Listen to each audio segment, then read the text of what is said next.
De volta com o UFSC Entrevista, que hoje está recebendo o professor e coordenador da pós-graduação em matemática da UFSC, o professor Daniel Gonçalves. Estamos falando um pouco sobre matemática, sob a luz da medalha Fields entregue ao brasileiro Arthur Ávila. Professor Daniel, a gente falou no bloco anterior um pouco sobre a situação, os grandes prêmios que os brasileiros já receberam, que os estudantes vêm recebendo em competições internacionais, que é algo muito bacana para que a matemática se desenvolva no país e que vire referência no mundo, né, em pesquisa, em estudos. Mas também nós temos um outro lado, né? A matemática como no grande grosso, como o professor falou comigo nos bastidores aqui, ela ainda é um problema. A gente tem na questão do Enem, as notas em matemática são sempre as notas mais baixas, se comparada com as outras provas. O professor consegue encontrar onde está um problema na educação da matemática, no ensino de matemática nas escolas? Bom, isso tem vários aspectos, né, que interferem no ensino da matemática e todos eles têm que ser abordados, né?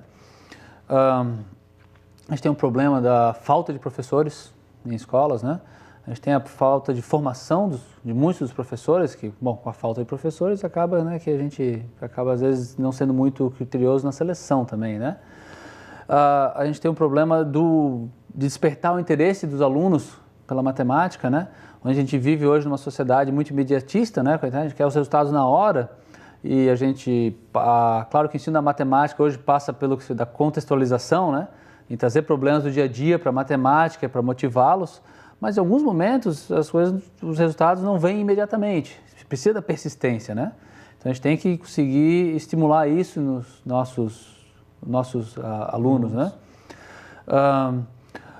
Algumas coisas vêm sendo feitas, né? Em relação aos professores, por exemplo, a Sociedade Brasileira de Matemática, isso eu não tinha comentado antes, ela tem um programa de mestrado profissionalizante em rede nacional, que são 66 polos, 2.000 professores da rede pública fazendo especialização nas universidades federais, em modo semipresencial, para melhorar o seu conteúdo, para poderem passar, né, a matemática de maneira mais lúdica, educativa e mais objetiva também. E mais objetiva, é. Então, algumas coisas vêm sendo feitas, mas claro que são coisas a longo prazo, né?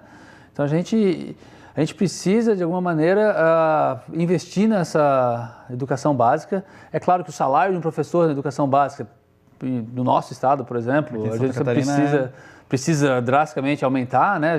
Eu comentava antes. Para ser um atrativo, inclusive, para o jovem, buscar a carreira de professor, né? Claro, como comentava antes, existe assim, aumentar o salário do professor, só isso não melhora o ensino. Não, pode até ser, mas existe um valor mínimo, né? De um valor digno de que uma pessoa vai querer se interessar nessa profissão.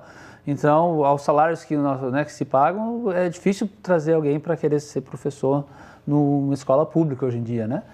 Claro que existem algumas outras possibilidades, né, para o professor, né? O professor pode seguir carreira na universidade ou no Instituto Federal, que hoje realmente tem uma estrutura muito melhor. Mas a gente precisa dos professores no ensino básico, né? Nas escolas básicas, eles têm que estar motivados.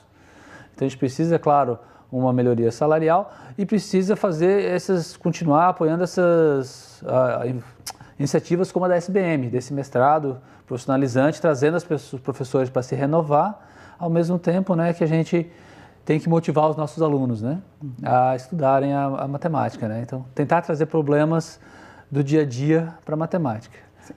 Também com esse objetivo de trazer problemas do dia a dia para dentro da matemática, para a resolução de problemas, o Enem, o Exame Nacional do Ensino Médio, também tem essa proposta, né? O professor acredita que é um caminho que já está conquistando, trazendo para que pelo menos as pessoas desenvolvam um conhecimento básico, porque o analfabeto funcional é aquele que sabe ler e escrever, mas não consegue interpretar um texto e não consegue fazer as operações básicas de matemática. Tendo mudanças dessa no estilo da prova do Exame Nacional do Ensino Médio, o professor acredita que talvez comece a se reverter essa situação? Eu acho que sim, mas não só na prova, e sim como os professores trazem para a sala de aula também, né?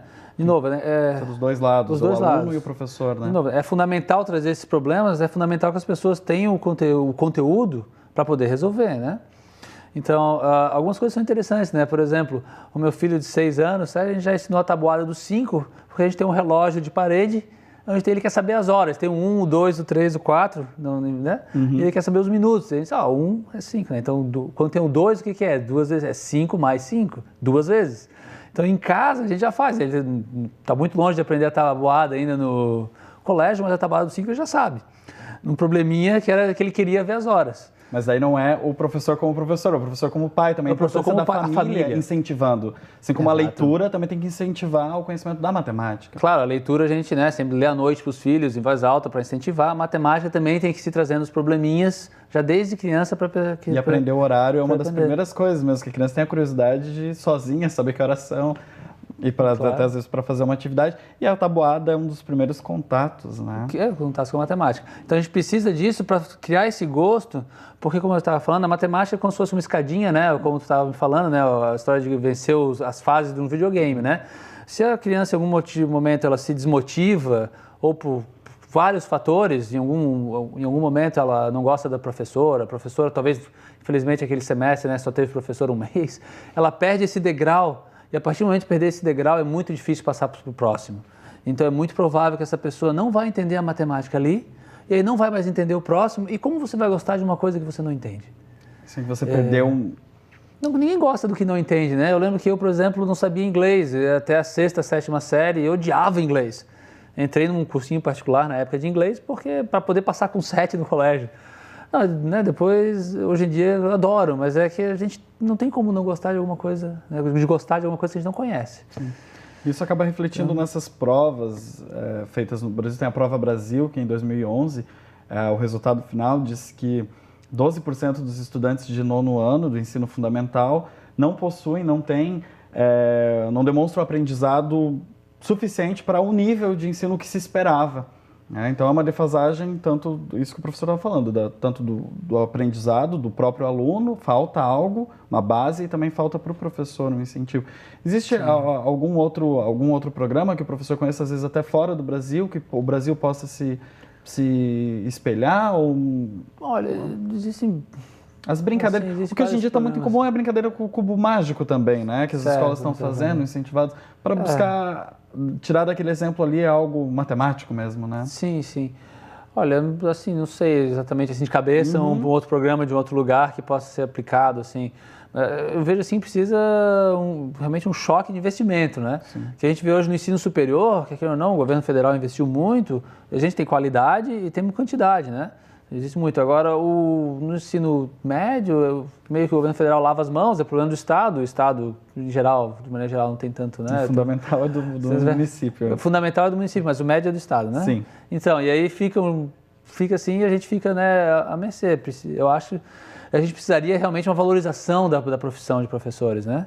E para poder começar a mudar esse quadro. Só para a gente começar a introduzir o assunto desse final da entrevista, para o próximo bloco, quais atrativos o professor elencaria para um estudante, para alguém que gosta de matemática, investir na carreira de matemático? Existe algum atrativo? Onde, por exemplo, ele pode trabalhar? Bom, o mercado de trabalho, né, para quem se forma, claro que é escolas, né, mas para quem se forma em licenciatura tem os institutos federais, que têm salários muito, muito bons. As universidades federais, para quem resolve seguir carreira, uma pós-graduação, mestrado, um doutorado. Pode ter o setor bancário, sempre contrata matemáticos. E se você quiser fazer uma matemática mais aplicada, você começa a ter, né, a interface com a indústria, poder também entrar na indústria. O Paraná tem um programa de matemática industrial. Então, se a pessoa tiver interesse, né, em realmente trabalhar com problemas reais, você pode ir lá, tem esse curso no Paraná hoje, que é uma iniciativa recente. Esse é um programa, né, começou há 3, 4 anos, mas que deve se abrir mais programas como esse no Brasil, porque existe essa demanda, inclusive é uma solicitação do governo que tenha mais essa interação da matemática com a empresa, né? com a indústria em especial, como tem lá fora, nos Estados Unidos, né? Onde, né, as grandes pesquisas são realmente... Essas parcerias, né? Aproximar mais Exatamente. Os dois campos. A gente vai fazer mais uma pausa para tomar uma água aqui no UFSC Entrevista. Você aí de casa, toma uma água também, mas continue com a gente.